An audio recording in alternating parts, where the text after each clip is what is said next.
Tayong mamamayan, hindi natin papayagan na ganituhan lang tayo ng Senado. Marcoleta, sabi ni Marcoleta, itigil nyo na yan kung alang unawaan.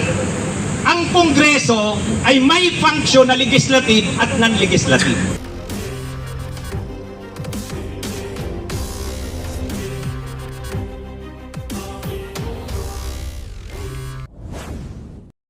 Hindi tayo nakakasigurado na magtuloy yan eh. Kasi baka i-dismiss yan ng mga senador na kasamahan ko. Ang magdidesisyon ay ang mga senador, plenaryo. Poncio Pilato pa pala ito si Chis Escudero eh. Hugas kamay. O ngayon, mukhang sigurado na nila, nung nag-usap-usap sila, nakuha na nila ang boto ng mayorya. I-dismiss nila. Kaya nag-anunsyo na si Marcoleta. Sabi ni Marcoleta, itigil nyo na yan kung ayaw nyong mapahiya. Sabi naman ni Jaime Marcos, kailangan nyo nang tanggapin yung fact na wala na, patay na ang impeachment. Aga-aga, nagdi-declare na ng panalo si Marcoleta at si Jaime. Ibig sabihin yan, nakuha na nila ang bilang na kailangan para i-dismiss yan.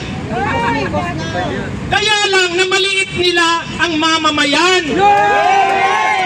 Kung silang mga senador pwedeng magkutsabahan at maglukuhan, hindi nila dapat isama ang mamamayan. At tandaan nila nung panahon ni Erap, sinabihan din si Erap ng mga senador na kasamahan niya, Mr. President, don't worry, hindi mabubuksan ang envelope. Hindi mabubuksan.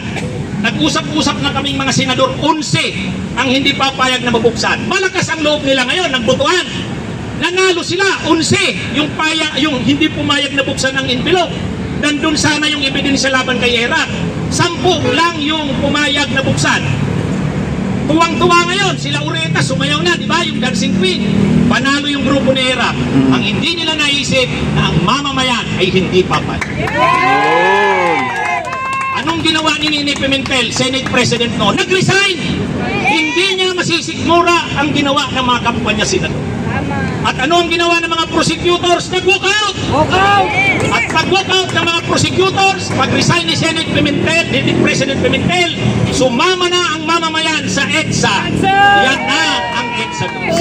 Kaya tama ang sinabi ni dating Senate President Franklin Drilon. Sa mga senador, huwag kayong magkamaling i-declare o i-dismiss ang impeachment na yan. You are playing with fire. Naglalaro kayo sa apoy. Masusunog kayo. Galing yan kay dating Senate President Franklin Drilon. Bakit nasabi niya yan? Kasi marami nang nakitang impeachment si Senate President Drilon. At alam niya, tayong mamamayan, hindi natin papayagan na ganituhan lang tayo ng Senado. Kaya abangan natin sa Pitsa 11. Kapag pinatay nila ang impeachment sa Pitsa 11, makikita nila ang galit ng taong bayan. Itong ginagawa natin ngayon, patikim pa lang ito. Tama ang sinabi ni dating Senate President Franklin Drilon. Don't play with fire. Masusunog kayo. Napakarami ng aral ang kasaysayan. Kung kayong mga politiko, kaya ninyong magkutsabahan, at akala ninyo, pag nagkaisa kayo, yan na yan, nagdeklara na si Marcoleta na itigil na daw yan kung ayaw nating mapahiya, nagdeklara na si Jaime Marcos, tanggapin na lang daw natin ang fact na failure na yung impeachment. Kung kayo akala nyo tapos na yan, sa mamamayan, hindi pa. Pinagbigyan ka namin Chis Escudero ng 4 na buwan na nahimik kami. Kahit galit kami sa ginawa mo na hindi mo inaksyonan ng February 5, tapos ngayon papatayin nyo lang? Unang-una, yung sinasabi nila na ang court daw, hindi naman ibig sabihin na agad-agad. Nagsalita na si retired Associate Justice Adolf Ascona. Magaling yan. Talagang political law expert yan, constitutional law expert. Anong sabi niya? Ako ang sumulat ng bahagi na yan ng konstitusyon. At ako ang gumamit ng term na forthwith. At malinaw ang ibig naming sabihin yan, immediately. Paano pa yan, Chis? Nalilito ka kung ano ang ibig sabihin ng mga sumulat ng konstitusyon. Si Adolf Ascona na ang nagsabi, siya pala ang sumulat niyan. Ikaw na lang yata ang hindi nakakaintindi ng forfeit eh.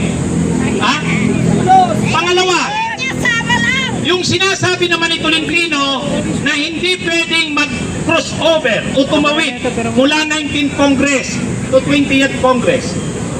Ang hindi nila nauunawaan, ang Kongreso ay may function na legislative at non-legislative.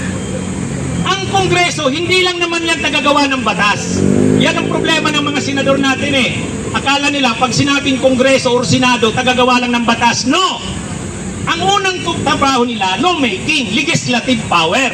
Pero mayroon silang non-legislative functions. Halimbawa, kapag nag-i-eleksyon ng presidente at vice-presidente, sino ang nagkakanvas ng bilang ng boto ng president at vice-president? Hindi Comelec. Congress. Yung pagkanvas pa ng boto, legislative? Hindi. Non-legislative yan. Yung pagsulong ng impeachment, non-legislative yan. Sa impeachment, ang Kamara ang umaaktong prosecutor. Ang Senado naman ang umaaktong korte. So ibig sabihin, non-legislative yan. Bakit masasabing non-legislative yan? Ang tungkol sa impeachment, nasa Article 11 ng Constitution.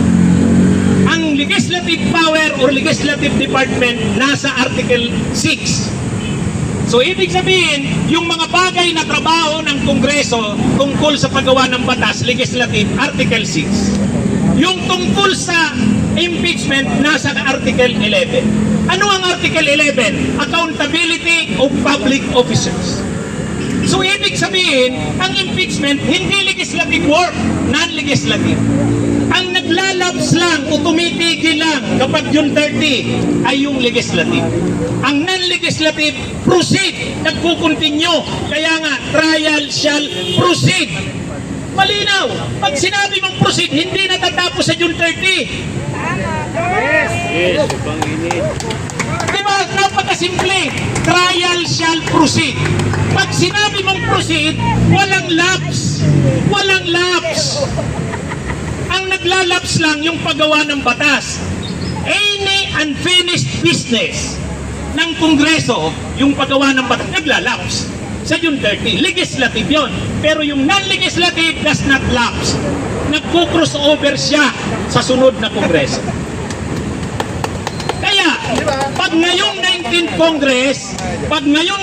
Congress, inaksyonan ito ng King Kongreso sa Wednesday. Nag-convince sila sa impeachment court. Ibig sabihin, nagsimula na ang impeachment. Hindi pwedeng hindi yan mag-proceed sa 3rd at 20th kasi nakalagay, trial shall proceed. Diba? Napakalinaw. Itong mga senador na lang ang hindi nakakaintindi.